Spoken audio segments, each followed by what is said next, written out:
Mimi sina sauti katika hii Kenya. Mimi ni mtu ya kusikiza ground. Mimi nasikiza ground. Ukisikia kitu ninasema, ni ile ground inafanya nini? Ni ile ground inasema. Na mimi kama Rigathi Gachagua sina sauti yangu. Mimi naongea kwa niaba. Mimi naongeaga kwa niaba. Na ukisikia nimechukua msimamo fulani, iko watu wengi sana nyuma yangu wananiambia msimamo ni huo.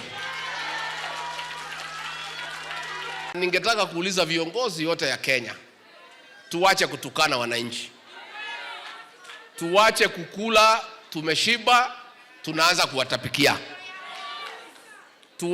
Tuache tukikula kufungua tumbo.